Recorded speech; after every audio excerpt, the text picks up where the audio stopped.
de México. ¿Por qué meterse? ¿Por qué tanto interés de Estados Unidos en la reforma judicial? Porque están muy mal acostumbrados, con todo respeto, a meter las narices en otras partes. Ellos comentan que habrá una guerra comercial y que esto va a afectar a la frontera y se le está dando el poder a los cárteles. No afecta a nada, son puros inventos. Es que ellos se quedaron anclados pues, en la época de la doctrina Monroe,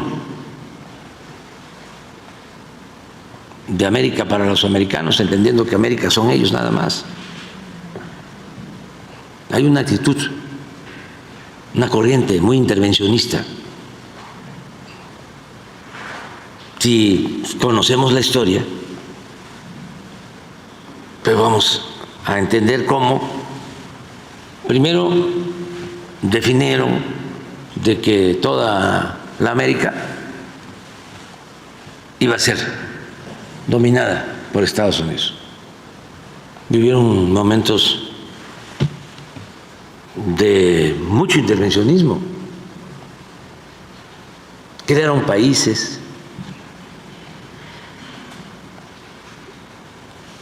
deshicieron países, crearon protectorados, invadían países con tropas, ponían, quitaban presidentes a su antojo. En el caso de México, 2 invasiones, la del 47, que nos quitaron más de la mitad de nuestro territorio, con un pretexto de que se había dado un enfrentamiento entre tropas mexicanas y estadounidenses y que se había afectado la soberanía de Estados Unidos, cuando en realidad lo que buscaban era quedarse con 9 estados de la Unión Americana que eran de México. Nada más imagínense,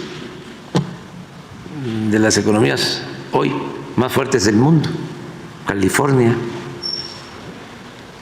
Texas, Arizona, Nuevo México, Utah, etcétera, etcétera, etcétera. Llegaron a izar aquí en Palacio Nacional. Son los momentos más tristes de nuestra historia, la bandera estadounidense. Y luego nos vuelven a invadir en 1914 en el puerto de Veracruz y se están 8 meses. Y siempre la amenaza de que iban a invadirnos si no se respetaban a las compañías petroleras extranjeras. Y fue una lucha para recuperar nuestro petróleo, que Porfirio Díaz había cometido el error, como en otros casos, de entregarlo. Dominaban todo el Golfo de México. Había planes para crear la República del Golfo de México, así como se creó el nuevo país de Panamá por el interés de crear el Canal de Panamá. ¿Cuánto costó a los panameños recuperar la soberanía de toda esa franja del canal?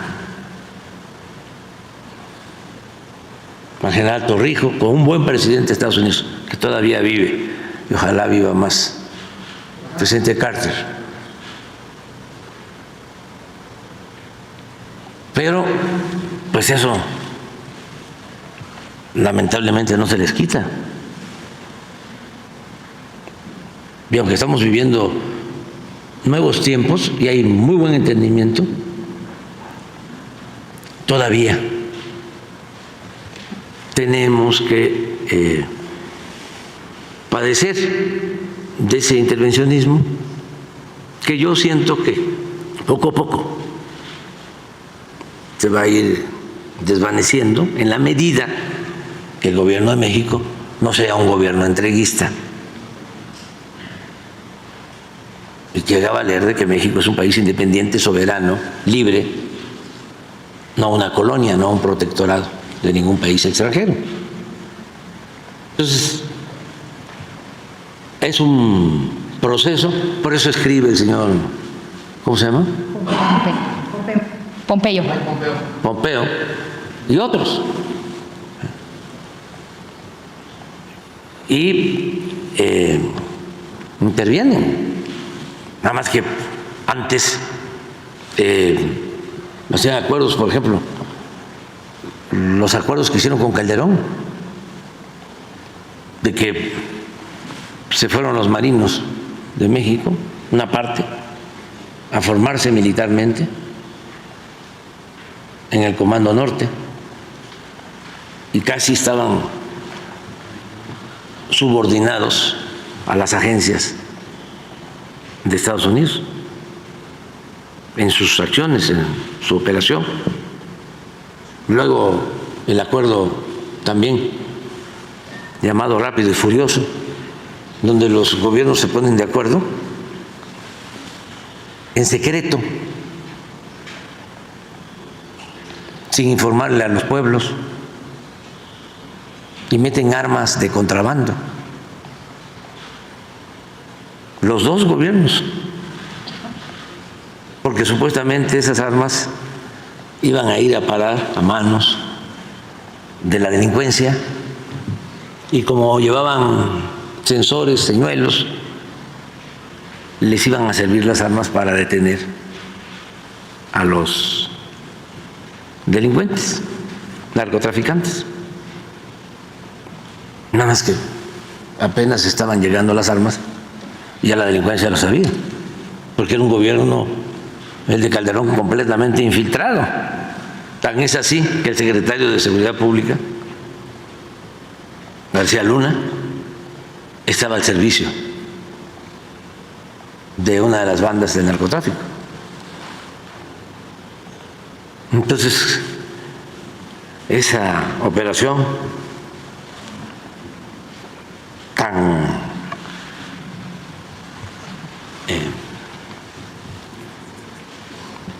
fina, tan bien definida, elaborada, pues fue un fracaso, porque las armas se usaron para asesinar personas, mexicanos y estadounidenses. Entonces, si eso sigue, pues entonces no se va a poder llevar una relación respetuosa, de cooperación, porque pues nosotros ayudamos mucho, mucho, mucho, tanto Marina, Defensa, la Guardia Nacional, ayudan en el combate al narcotráfico. No tenemos relaciones con la delincuencia organizada, ni con la delincuencia de cuello blanco. Somos distintos y les ayudamos mucho porque evitamos que se trafique droga. Desde luego, tienen ellos muchísimo consumo, mucho consumo. Es de los países que más consume droga en el mundo. Y en vez de atender las causas, quieren resolver el problema solo enfrentando los efectos, con el uso de la fuerza. Pero ¿qué hacen por los jóvenes?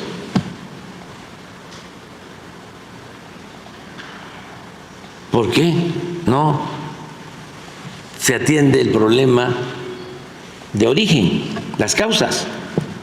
¿Por qué hay tanta desintegración en las familias? ¿Por qué se abandona a los jóvenes?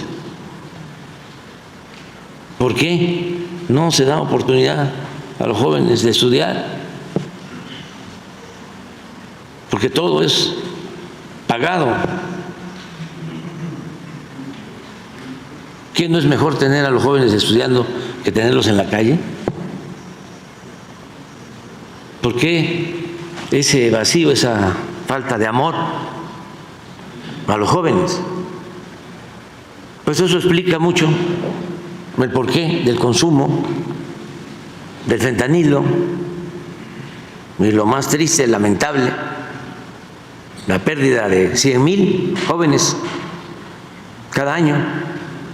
Pero ustedes creen que de eso van a hablar en el debate, con todo respeto, los candidatos.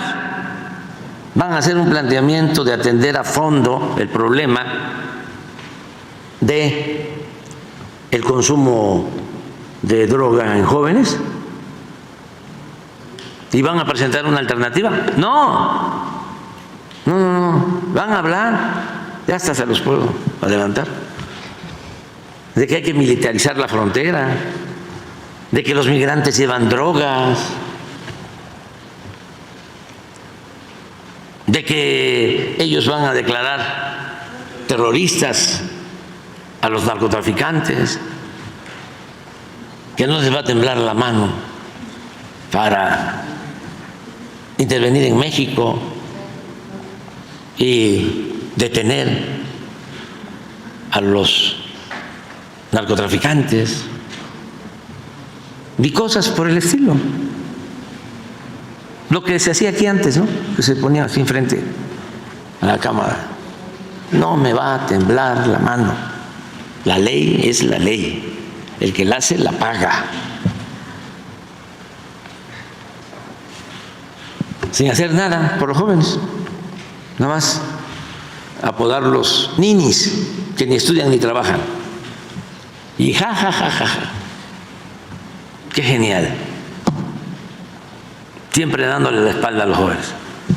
Y en las notas, ahí andan los halcones, los halconcitos, sin hacer nada por los halcones, por los halconcitos, con el firme propósito de privatizar la educación para que nada más puedan estudiar los que tengan para pagar colegiatura. La educación como una mercancía, no como un derecho. Entonces nosotros no pensamos así. Nosotros estamos otorgando becas a los estudiantes. Nosotros estamos dándole trabajo a los que no estudian. Los estamos contratando a los jóvenes como aprendices. En 5 o 6 sexenios anteriores destinaron, cuando mucho, 8,000 millones a los jóvenes. Nosotros en becas y en jóvenes construyendo el futuro, en 6 años, 200,000 millones. De 8,000 en 6 sexenios, en 36 años, a 200,000 en un sexenio para los jóvenes. Y hay resultados. Están enganchando a menos jóvenes, no se les está facilitando el reclutarlos. Los jóvenes tienen la posibilidad de salir adelante, son atendidos. Pues es lo que hay que hacer en Estados Unidos y en todo el mundo. La paz es fruto de la justicia. Gracias. Entonces, por eso opina Pompeo, no es un asunto personal, sencillamente Pompeo estudió en una escuela en donde la formación tiene que ver con buscar resolver todo con el uso de la fuerza. Y yo estudié en una escuela donde me enseñaron de que los seres humanos no somos malos. Por naturaleza no nacimos malos. Nadie nace malo. Son las circunstancias las que llevan a algunos a tomar el camino de la delincuencia. Pero si cambian las circunstancias, cambia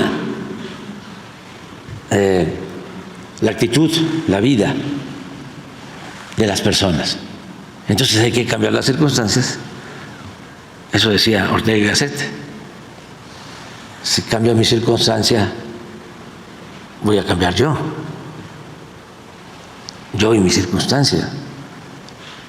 Gracias, señor presidente. Y hablando de seguridad, con esta medida que va a concretar la presidenta electa Claudia Sheinbaum de consolidar a la Guardia Nacional como parte de la Sedena, quien tenga la responsabilidad de que funcione o no la estrategia de seguridad será el general secretario de la Defensa Nacional. ¿Cómo? Con esta medida que va a concretar la presidenta electa, quien tenga de pasar la Guardia Nacional a la Sedena, esto de que la seguridad se termine dando y se termine llevando a cabo, podría estar a cargo del secretario de la Defensa Nacional.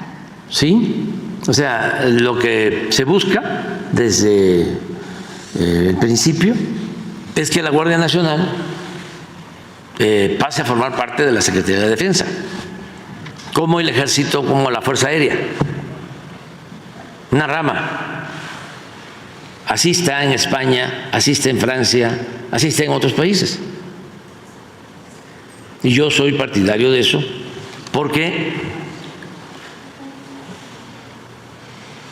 se ha construido en 5 años la Guardia Nacional, se ha hecho todo un esfuerzo para formar, disciplinar a más de 120,000 elementos. Nunca se había tenido una corporación así para la seguridad pública. Si esa institución se deja, como pasó con la Policía Federal, en Gobernación, en la Secretaría de Seguridad Pública, se va a echar a perder. Sí, depende de una secretaría como la Defensa, que tiene una tradición de formación a sus elementos, tiene colegios, hay doctrina, profesionalismo, disciplina, hay garantía de que no se corrompa la Guardia Nacional. Sin embargo, como hubo y sigue habiendo una huelga de los conservadores en el Congreso, cuando se quiso hacer la reforma a la Constitución, se opusieron de manera irracional, porque esgrimieron, usaron como pretexto de que se iba a militarizar el país. Imagínense los del PAN diciendo eso, que son de lo más autoritario que puede haber. No era ese el fondo. La idea era que no se aprobara nada que nosotros proponíamos. Luego, como no se podía reformar la Constitución porque no se tenía mayoría calificada, se buscó hacer una reforma legal y se aprobó por mayoría en la Cámara de Diputados, en la Cámara de Senadores, pero el bloque conservador acudió a la Corte para declarar inconstitucional la ley que permitía que la Guardia Nacional dependiera de la Secretaría de la Defensa, y le echaron abajo, porque ya también estaban en contra los ministros, todo el Poder Judicial, con excepciones. Ya no es argumentar nada, ya no es lo racional, ya no es pensar en la seguridad del pueblo, ya es bloqueo.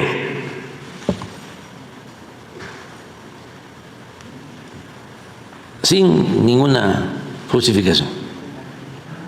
Entonces, por eso me dio mucho gusto que ayer la presidenta electa planteó,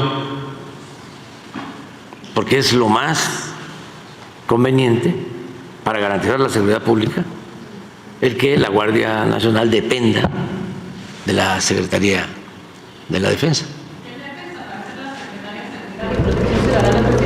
No necesariamente, es que hay otras funciones que tiene la Secretaría de Seguridad Pública, y también es una secretaría que coordina toda la acción del Gabinete de Seguridad.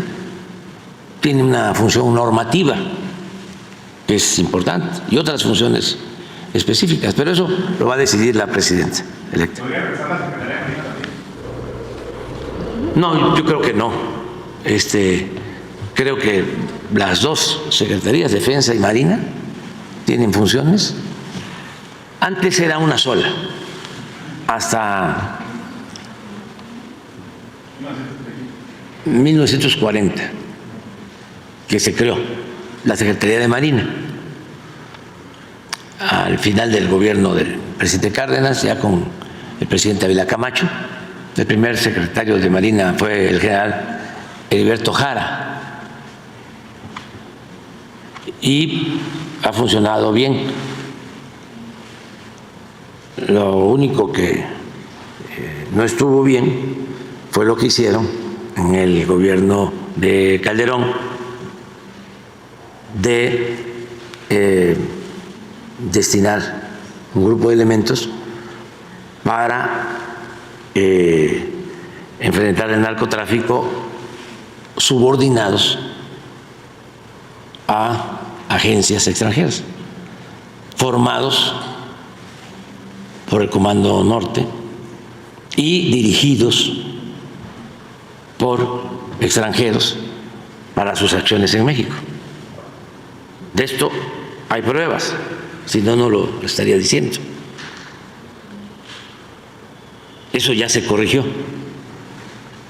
Sí, cooperación, pero no puede ser que una institución de las Fuerzas Armadas esté subordinada a un gobierno extranjero, cualquier gobierno extranjero. Entonces, formaron marinos en Estados Unidos, los equiparon,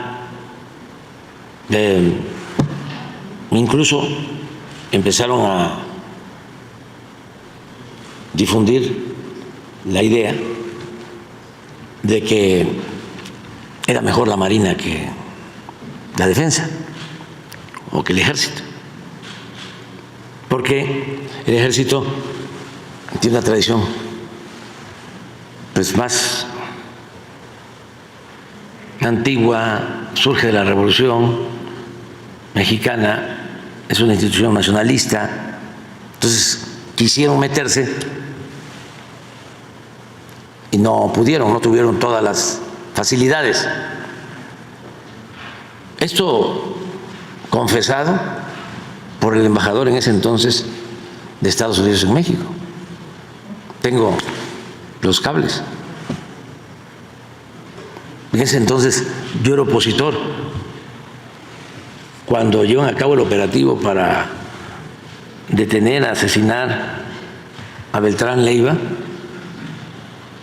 el embajador declara, ¿no?, que ellos habían actuado, que ellos habían dirigido la operación. Y además, en ese entonces declara también que la Marina sí cooperaba, el Ejército no. Y yo, siendo opositor, esto fue con Calderón, puse en mi face, por ahí debe estar, de que respetara la independencia de México y que no podía estar haciendo esos señalamientos que eran ofensivos. Entonces, si hay entendimiento en eso, lo ha habido ahora, lo hubo con el presidente Trump. A mí me consultó 3, 4 veces sobre estos temas. Por ejemplo, cuando asesinan a una familia de estadounidenses mexicanos vinculados con los Levarón, me dice que me mandaba un grupo especial para detener a los responsables.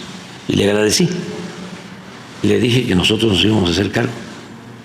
y nos hicimos cargo y se castigó a los responsables. Hay, no sé, pero más de 50 en la cárcel. Se hizo justicia. Luego, lo mismo, en otros casos, me mandó a consultar si se consideraban terroristas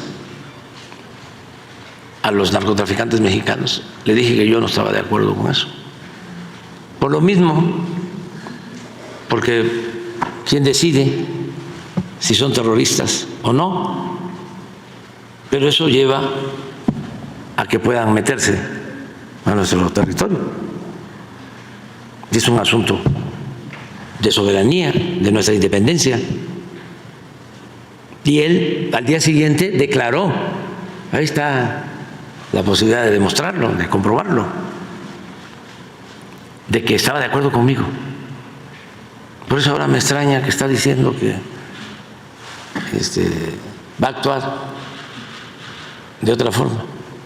Él es una gente con mucha visión, presidente Trump.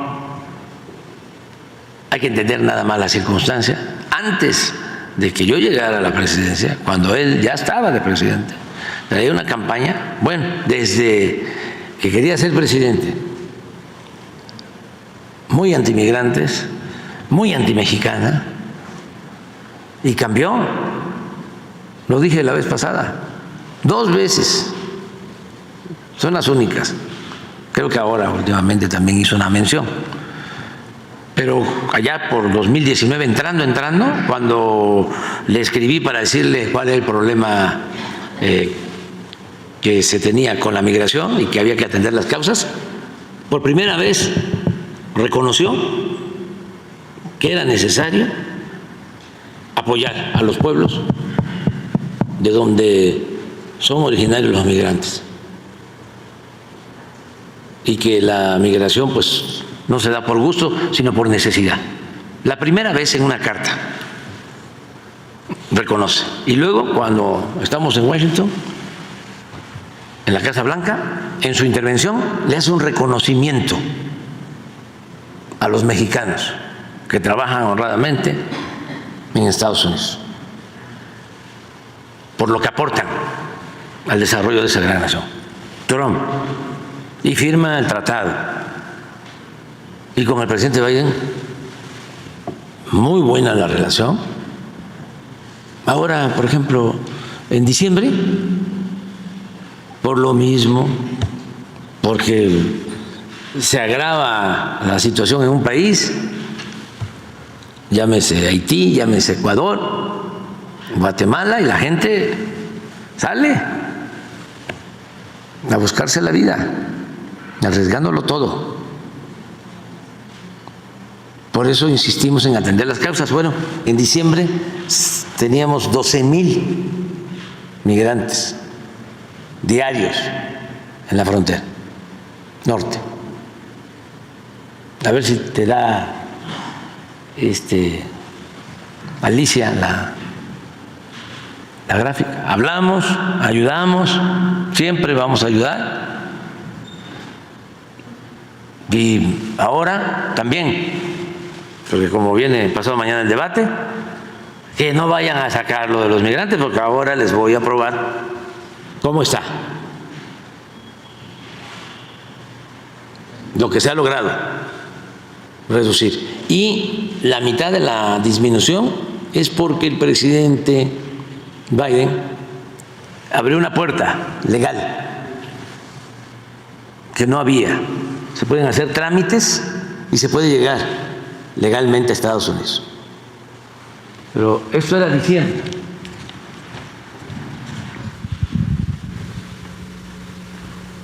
Llegó a 12,498. De todas las nacionalidades, frontera norte.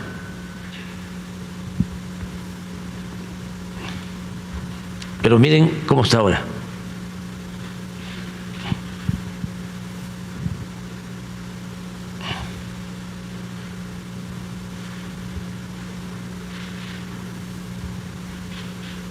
El total, 3.980. Pero de estos entran legalmente 2.581. O sea, con el mecanismo que crearon de solicitudes para visas temporales de trabajo. Y esto es lo irregular, vamos a decir. Para los 2.180 kilómetros de frontera,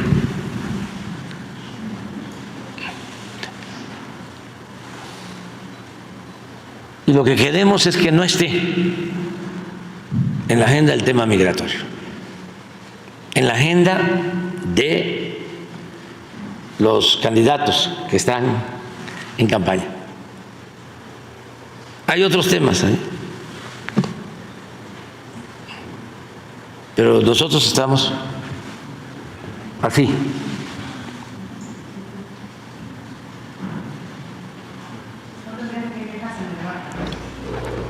Son libres, ¿no? Pero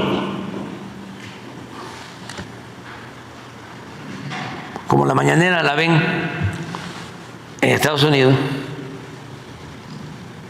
aprovechamos, ¿no?